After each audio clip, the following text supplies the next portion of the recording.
my name is Gustavo Elias. I'm an interventional radiologist, and my practice is Virginia Interventional and Vascular Associates. Awesome. Could you take us back through your journey and what inspired you to become an interventional radiologist? It took a while to discover that I loved interventional radiology, but I've wanted to become a doctor since I was a kid. I think I can remember since I was 4 or 5 years old. That was when I've always had that dream of becoming a doctor. I always go back to the story of me when I was a kid viewing my pediatrician as a magician.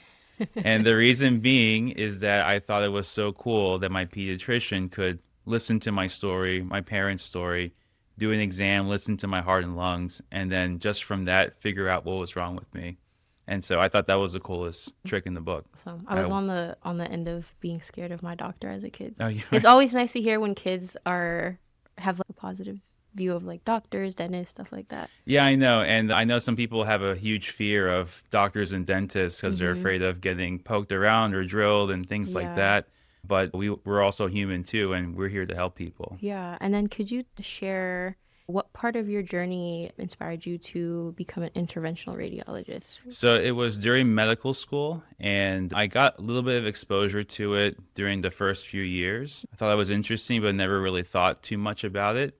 Then during the third year of medical school, you go through all the different rotations, Hmm. surgery, medicine, psychiatry, neurology, etc. And I didn't like any of them. There are little bits and pieces of each that I enjoyed and I Uh-huh. thought were very interesting, but none of them were calling to me. Okay. And so it wasn't until I met with one of my advisors in medical school who forced me to write down positives and negatives of each rotation and then to kind of talk about what it is that you really do and what you're Yeah. passionate for. And when I came up with the list, it came up with I love doing procedures, but I don't like 8 hour operations. I like seeing patients, but I don't like an entire day of patients. And I also don't Mm. like to round in the hospital for 5 or 6 hours a day. And then when we drilled down everything, interventional radiology popped up. It was this nice blend of surgery, cutting edge medicine, imaging, radiology, and patient care. And when I did a month of it in medical school, I fell in love with it. And Awesome. it's been that way ever since. Yeah, that's awesome. Would you say having someone there to guide you through that process of finding what focus is right for you, would you say that made a big difference? Huge difference. I think it's important for everybody to have people that they look up to, Hmm. advisors, people in the field that they're interested in to look up to because we don't know everything and we have to have our mentors to guide us into where we need to go. And Absolutely. I've had several mentors throughout the years that I'm very grateful for. Yeah. And then looking back, what moments do you think had the biggest influence on the direction your career took? Oh, that's a good question. I think for me, it was that month of interventional radiology at Mm. medical school. And just the people I interacted with were all on the same wavelength. The things I got to see, I got to experience, the wires, the stents, the balloons I got to touch and feel. And the impact it made on patients was such a life changing moment for me. Yeah. And that's really when I said, this is where I need to go. Awesome. And then for someone who is not familiar with interventional radiology, could you explain that a little bit?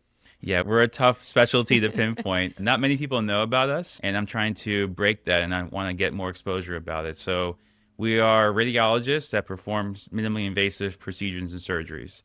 And we use image guidance like x-rays, ultrasounds, CT scans to help guide us in doing those little procedures. A lot of it's done through very tiny holes and incisions in the body, and then us seeing it under live imaging, whether it's ultrasound, x-ray, CT, and we can do a lot of things throughout the body without having to do a big surgery. Yeah, that's awesome. And then what do you find most rewarding about being able to offer patients that kind of approach?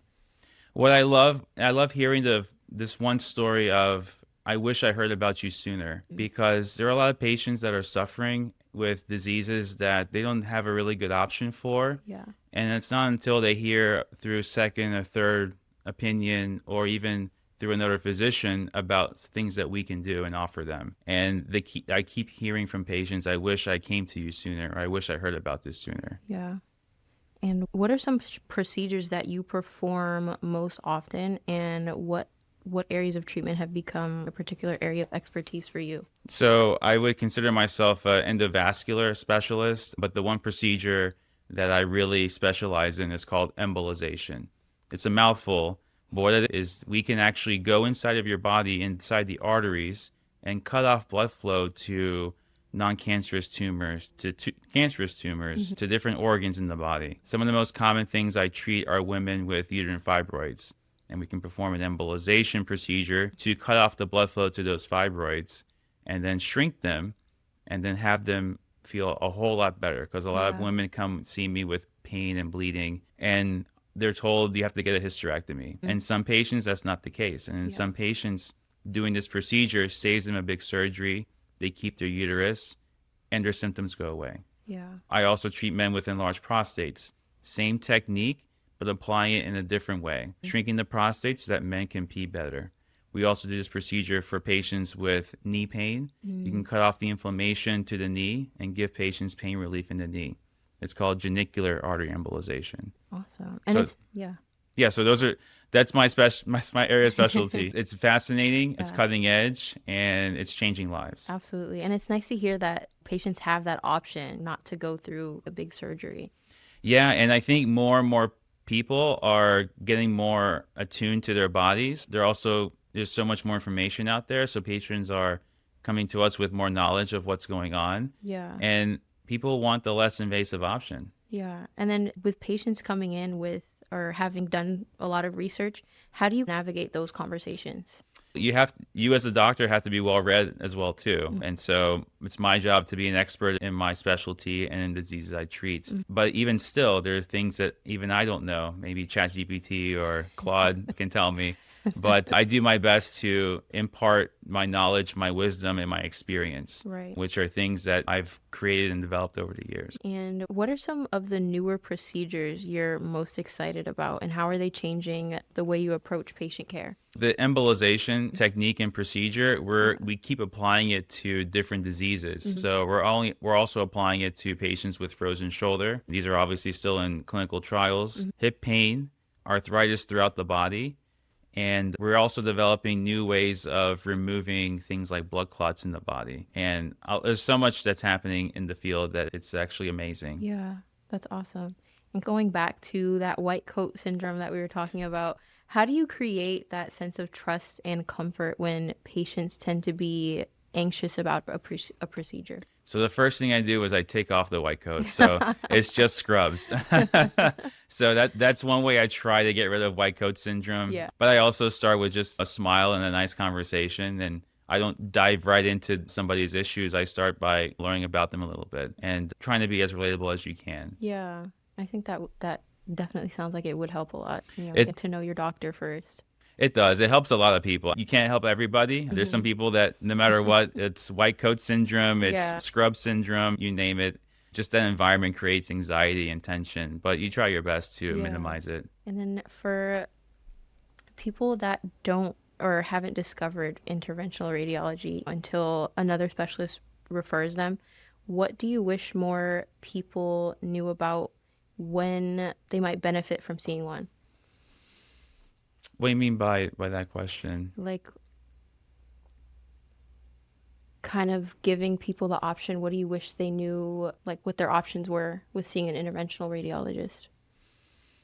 Or do you wish that more people knew that this was an option? I just wish more people knew that this was Yeah. an option. I think Yeah. that's really where I think our specialty is and having people come out to just talk about our specialty, what we offer, not only just in our medical community, but also in the general public. Absolutely.